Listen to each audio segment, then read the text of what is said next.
Welcome to a Sunny Side Up Life podcast, a show for the woman who is ready to live an abundant life full of freedom and positivity. I'm Sami and I'm on a mission to help you break free from survival mode, gain financial freedom, stay motivated, and focus on what matters most. Join the movement and let's start living on the brighter side of life together. Hey everyone, and welcome back to another episode. This week I am sharing a little bit of a life update. I shared yesterday on Instagram and Facebook that we are in the process of buying a house. So I wanted to come on here and just share a little bit more about the details of the house and our reasons why we have kind of switched up our housing plan and all of that with you. Okay, so a little bit of details about the house itself. So it is a 1,400 square foot house. It has 3 bedrooms, 2 bathrooms, also a sunroom that I'm going to be using for my office / art room / homeschool room for the girls, all the things. It'll give us a little bit more room to spread out. It has a decent sized backyard that also has a little playhouse where the girls can play. And my favorite thing about the sunroom is that it has so many windows. So I'm going to be able to see the girls in the backyard while they're playing. But it also has a glass door between the office and the living room, so I can see them if they're in the living room as well. So I can be able to be in my own space, but also kind of keep an eye on them. And I just think that it's going to be really great and really productive for me, and also, a lot of fun for them to kind of have a little bit of that independent time without me worrying about where they are so much. So we're really excited. My other favorite thing about the house is that it's actually in the same neighborhood as my sister, which is going to be really great. And she walks a lot in the evenings or runs after work. And she timed it the other day, and it's like a 2.5 minute walk. So we're really, really excited about being closer to her again, which we've been in the same town. My whole family is in the same general area. My husband's mom is like an hour away. So all of our family is really close anyway. But being right now where we are from my sister, I am like a 12-minute drive from one side of town to the other. And honestly, that's too far away. So we're going to be really close to each other again, which is super, super exciting. So the house was built in 1979. So it's still in really good shape. There's a few things that are a little outdated, like, the coloring of the brick on the outside is not what I would pick. The whole kitchen is the original kitchen. So it's nice. It's clean. It's bright. It's a really desirable neighborhood, but it's a little outdated. So we do plan to do some updates. Like, we have some ideas of painting. We're going to get new light fixtures and eventually probably completely redo the kitchen. And our plan is to kind of cash flow that as we can and as we have the time, and to not really stress over it too much, to just kind of let it be an enjoyable process. And since we have been renting for July will be 5 years. So nearly 5 years. We haven't really had a chance to put our mark on a house in a while, really decorate it, paint, remodel if we want to, things like that. So it's going to be nice to kind of step back into that side of home ownership.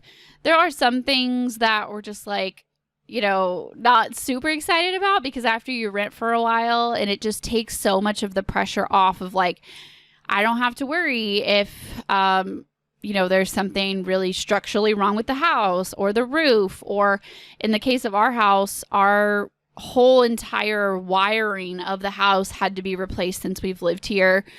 We had our breaker box almost caught on fire. And so all the wiring in the house had to be replaced. And it, obviously it didn't cost us a dime. The only thing was we had to stay out of the house for a day. Just those kind of conveniences of renting are we'll probably miss that a little bit, and just, not having to pay property taxes or worry about that kind of stuff was really nice while it lasted. But I think we're kind of ready to like move on to a new season, a new chapter. So on that note, a lot of people have been asking, like, I thought you bought land. I thought you guys were building. Like, what's happening? So yes, we did buy our 18 acres in the summer of 2020. It was towards the beginning of the pandemic. And it was that time when we were all really optimistic of, hey, this pandemic is going to be over by the fall, September or so, like kids will go back to school, life will go back to normal, and we were all really optimistic that it wasn't going to change life that much. And so we thought, we're going to buy the land. The pandemic really had nothing to do with us buying the land. We had been looking for a while. We just found a piece of land that checked all of our boxes that we fell in love with. It felt right. And so we jumped on it. And then not really knowing what the next 2 years were going to hold at all. Because of course, we don't have a crystal ball. Nobody really knew what it was going to bring. And so we thought, we'll clear out some of the trees. We'll save a little bit more money. We'll get our construction loan and we'll build just like we had always planned. And obviously, things have changed a lot since then. Inflation has been insane, particularly building materials have been insane. It's not just lumber. It's all the other materials also. The time that it's taking to get, appliances and like garage doors and windows and like so many random things that have to do with building a house. It's not just lumber. Like lumber is what's getting the most attention, but it's other aspects as well that are all inflated or delayed or both. And, it's all just kind of been a mess. And so we thought, okay, well, we saw that. We're like, okay, well, we'll just kind of slow down a little. We're not in a super big hurry. Like, yes, the house that we're in now is really tiny, but we'll be fine. We're fine. There wasn't really any urgency for us to build. And so we thought, we'll just kind of wait this out. It's going to be okay. We're just going to slow down a little. We're going to take our time. We wanted to design our own custom blueprints, which we did. So we really took our time with those. We drug that out over the course of like 9 months. We really went back and forth a lot on things. We thought through a lot of the details of the blueprints because, again, there wasn't any urgency. So let's take our time and let's make sure we get it right. And so that's what we did.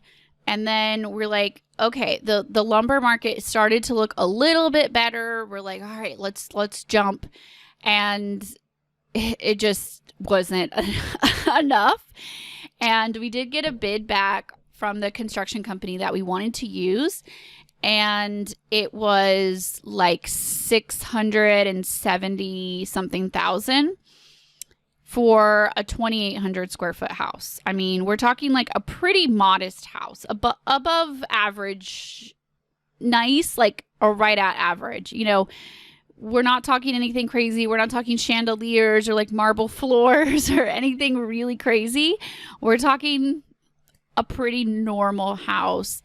And you guys know that we're pretty minimalist, and we've been in this 700, 600, however many square feet it is, house for almost 5 years. Like I said, we have been fairly comfortable. It's not been too bad. So we don't want an excessive house anyway, but we do want a house where all of the girls can have their own rooms, where we can have a half bath for guests, where I can have an office, just pretty normal things. And so, as we designed our blueprints, that came out to about 2,800 square feet. And there wasn't, there's not really much more room that we can take out without making people share bedrooms and things like that. So anyway, so we got this bid back. It was pretty close to 700,000, not counting the 100,000 that we still owe on our land itself, not counting the fact that we really want a pool, because we live in Texas and it's not uncommon to have 100, 110 degree days for months at a time. And we really wanted a backup generator because, for one, we're way out in the sticks and we're going to be the last people to get restored power when there's a storm. And two, we get a lot of the lingering storms from hurricanes because we're like 3 hours or so from the ocean.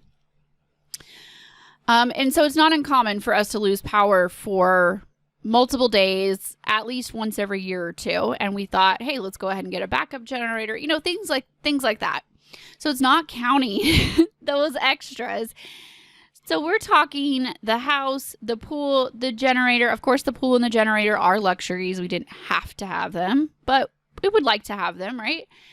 And the land itself in the house, all of that together, we're looking at like $800,000 for 2,800 square feet in the middle of nowhere, East Texas. Like, we're not in the suburbs. We're not in, a big city or anything, which these prices are ridiculous, like not on par with normal around here at all.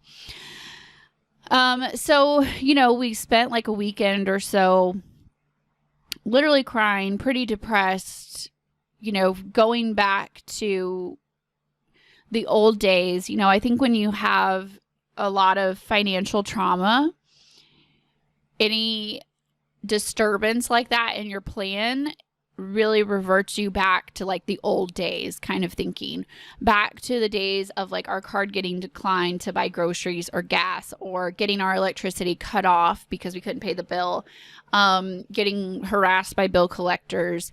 It brought us right back to that sinking feeling and feeling like we're poor, we're never going to get these things, like all of that really scarcity mindset. It took us back right to that.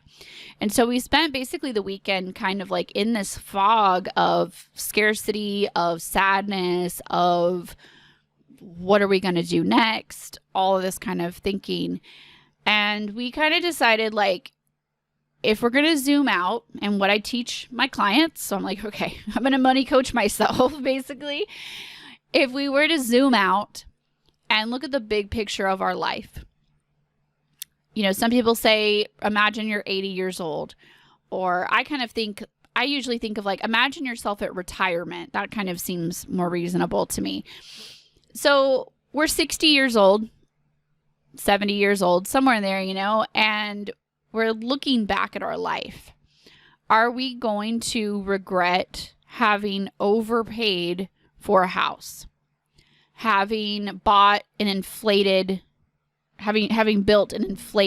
valued house? You can't refinance inflated materials, right? You can refinance a high interest rate, wait 5 or 10 years and maybe get a lower rate, maybe like cash out some of your equity, or you can refinance. You can't refinance inflated materials. Like, you've literally just overpaid and there's no other than like maybe selling it. But if you've overpaid, the chances are in 10 years, it probably won't have held its value correctly, like it should have. And so we're just thinking like, okay, in the next 30 years, like, what are we going to have wish we have done? We're going to have wish we waited. Like, let's just, stop throwing a tantrum, calm down, think about this reasonably. We're going to have wish we waited. Does it suck? Yes. Do I want to throw a tantrum like I'm a toddler who can't have ice cream? Definitely. Definitely. Did we throw a tantrum? Yeah, for like 2 or 3 days. Of course we did. But when we calmed down and we thought about it rationally, we were like, okay, we're going to wait. We're going to think about this reasonably. We're going to think about this from a smart money perspective, and we're going to be patient. And we're very firm believers in, like, if it's meant to be, it will feel right.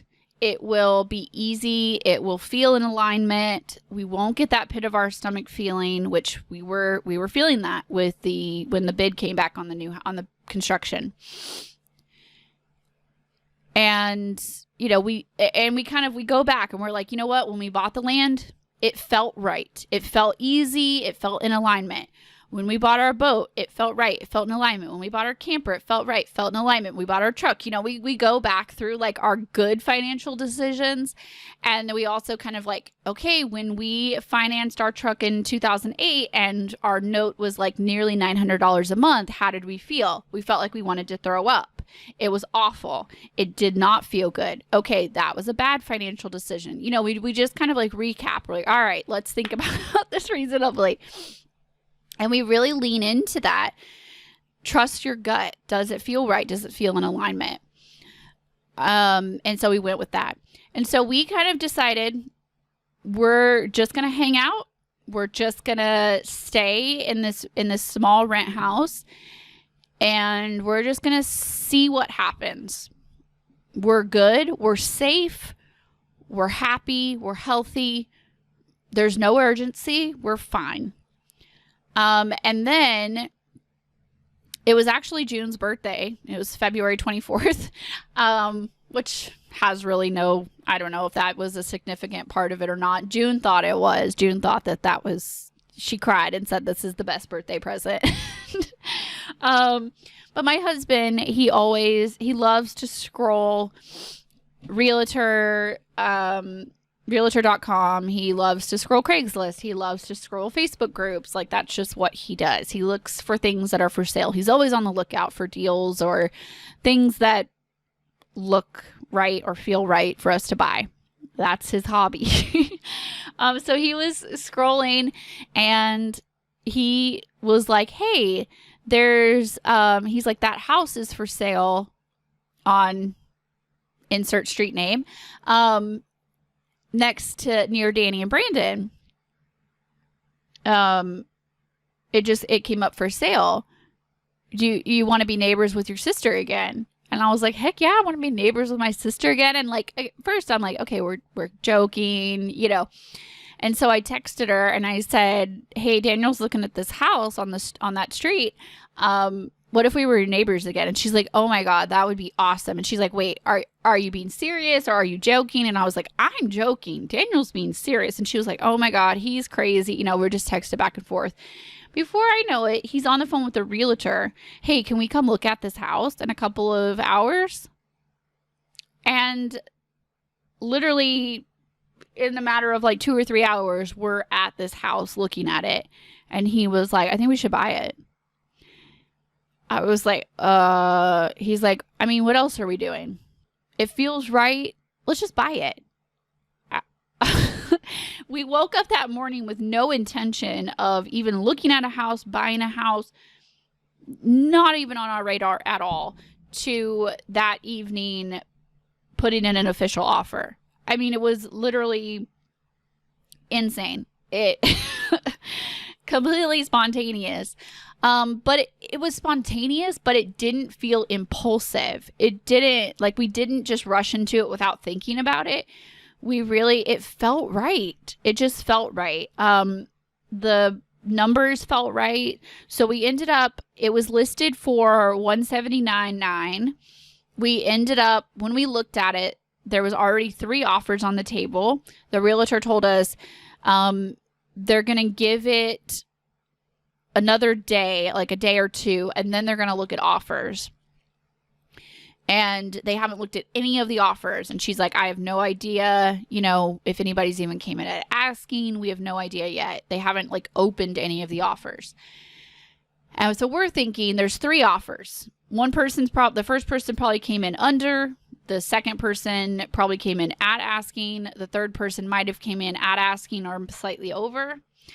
And so we're like, if we want this house, we're going to have to offer over asking, which is super uncommon. It used to be uncommon where we live. Like, we do not have a booming housing market.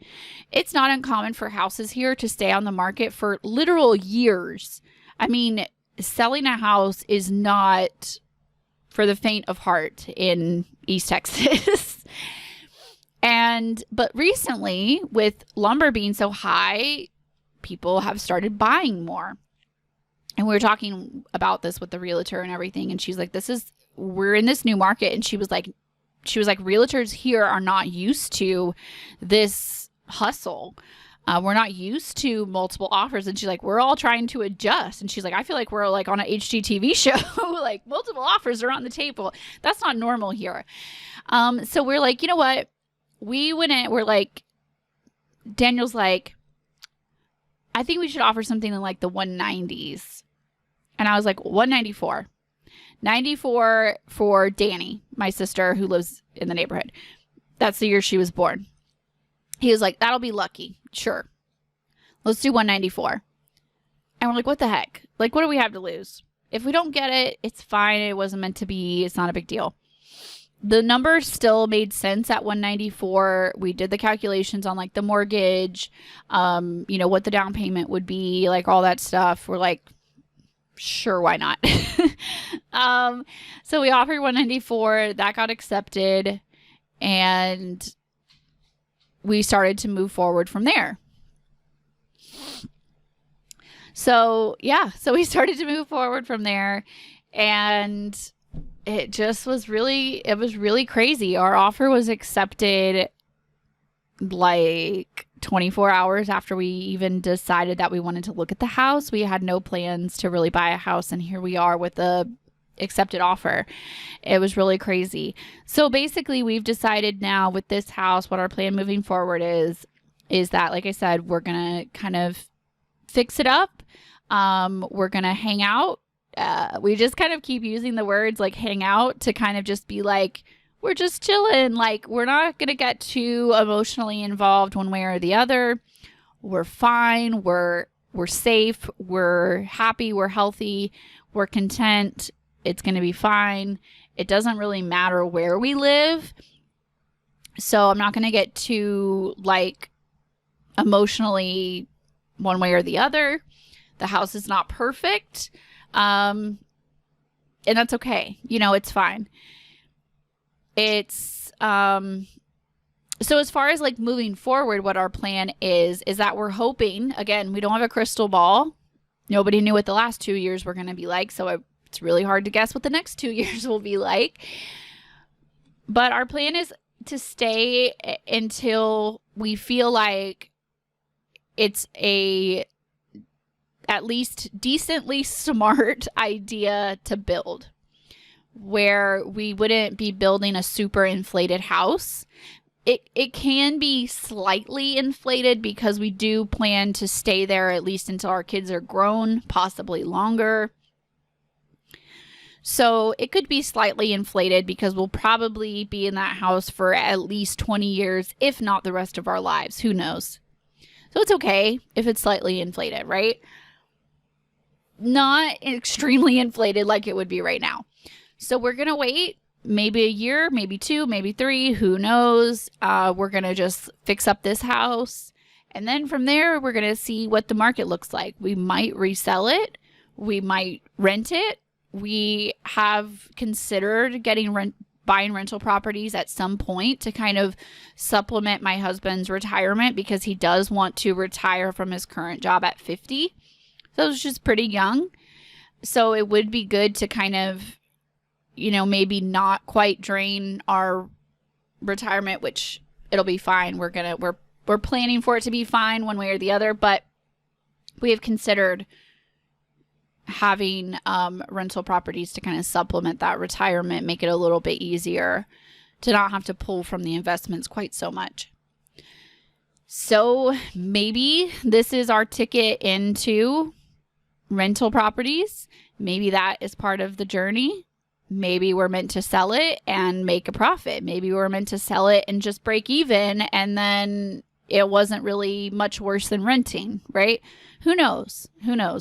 But the amazing thing and the lesson that I really want to pass along as a money coach, because I can't just talk all about myself and not give you a lesson takeaway from this, is I want you to really notice the language that I've used. I want you to really notice the energy that I've put into this story. There was not an urgency to make a decision. There was not a scarcity mindset. There was not this house is a make or break. this house will determine my happiness one way or the other. This house will determine our financial success one way or the other. I didn't say any of that, right? None of that. The point is that when you get farther along into your financial journey, like we're 7-8 years into this financial journey,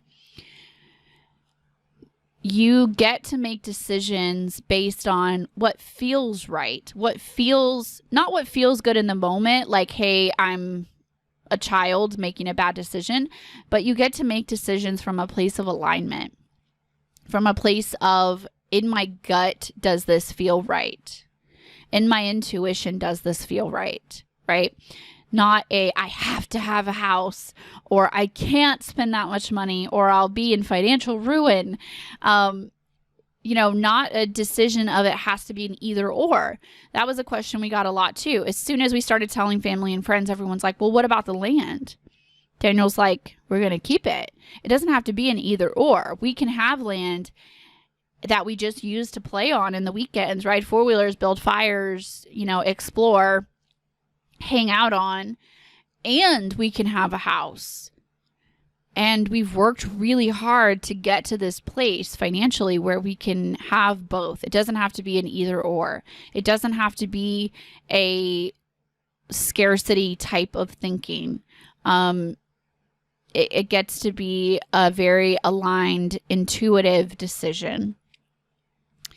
It also doesn't have to be like the urgency, the rushed side. I think back to previous financial decisions we made about buying property, about buying vehicles, really big, expensive decisions. And it used to feel so scarce. It used to feel like if I don't get this house, there are no other houses for me. I will die if I don't get this house. Like, it was very dramatic. It was very urgent. Also with buying vehicles in the past, it was like, this is my only choice. It just felt very like you're between a rock and a hard place. It felt like this car dealer is the only people giving us financing. This house is the only house that I can absolutely afford. And if, maxing out your budget where, what if the roof isn't as great as you think it is, and you're in this house for 6 months and you have to replace the roof? Back in the day, that would have been a detrimental event. That would have nearly ruined us financially. Now it's like, you know what? If the roof isn't perfect, it'll be fine. Will it suck? Yes. Will it be expensive? Possibly, right? It's not going to be the end of the world one way or the other. That is a huge marker of financial success. That is a huge almost financial privilege to get to that point. That is a huge determinant of like, am I on the right track financially, right? That it gets to be so easy, that it gets to be a joy-filled experience, a aligned experience. Okay. And so I want you to take that away from this conversation. And it doesn't have to necessarily just apply to real estate or vehicles or something really expensive. It can come all the way down to like, should I buy this new pair of shoes? Are those shoes going to add value to your life? Does it feel right in your stomach? Or do you feel like, hey, I'm buying this to overcompensate for this different area of my life that I'm ignoring and not taking care of my mental health, and I think these shoes will fix all my problems, right? So I want you to think about that when you're making financial decisions, whether they're as small as buying a new pair of shoes all the way up to buying a house or anything in between, to really focus on how are you actually feeling about this financial decision and move forward with trusting your intuition and zooming out to the fact of, when I look back at my life, am I going to regret this decision, or am I going to be like, yeah, that was great. That was awesome. I'm glad I did that. So I think that's pretty much everything that I wanted to share about the house. Of course, I didn't take notes because I never do. But I will be sharing a lot more about this journey, about this next chapter of our journey on my Instagram stories, in my posts on Instagram and Facebook over the next few weeks. We are closing on the house in April. So we'll be moving in, we'll be, painting, decorating over the course of the rest of the spring and summer, probably all the way into the fall and winter. Who knows? The next year or so is probably going to be a lot of content of updating and decorating and hopefully getting a new kitchen and all those kinds of things. So if you're into that kind of thing, make sure that you're following my stories. Make sure, the algorithm is a tricky little beast sometimes, and sometimes you don't see people's stories that you don't purposely go and seek out. So make sure that if you are interested in following that content of like the day-to-day of moving and updating, decorating, things like that you go and interact with my story. Even just like replying to a story with even just an emoji or a hey, that's cute, like comment or something, will tell the algorithm, hey, I want to see Sami's stories front and center. So make sure that I see them. And so just if you are interested in that, I don't want you to miss out on it. I probably won't do like a lot of posts in my feed about like actually decorating because that's kind of not really on my niche, but I will be sharing like more of the numbers, more of like what our mortgage payment will be, what our closing costs will be, what the property taxes are, how much I'm spending on decorating. I'm going to be trying to share as much as possible, be as transparent as I can. I feel like that information is really helpful for people as they're making housing decisions, especially if you've never owned a home. Just kind of knowing all the costs that go into it are really, really important. So I try to be as transparent as possible. So I will be sharing a lot of updates on my Instagram, and I will try to keep you guys as updated as possible. So this was kind of a long episode, but I hope that you enjoyed it. I hope that it was helpful to you in your journey. And that is all for me this week. I'll talk to you guys next week. Bye, guys. Thanks for hanging out for another episode of a Sunny Side Up Life podcast. If you enjoyed this episode, please share it with a friend because you never know who needs to hear this message. If you haven't already, please leave a review and subscribe. Reviews and subscribers are what help the podcast grow and what help new ladies find our community. And again, thanks for hitting play on this episode and for investing some time in yourself today. Remember that I'm always here to support you and I'm always cheering you on along the way. Don't forget that everything that we mentioned in this episode will be linked in the show notes. All right, that's all for me this week. Bye, guys.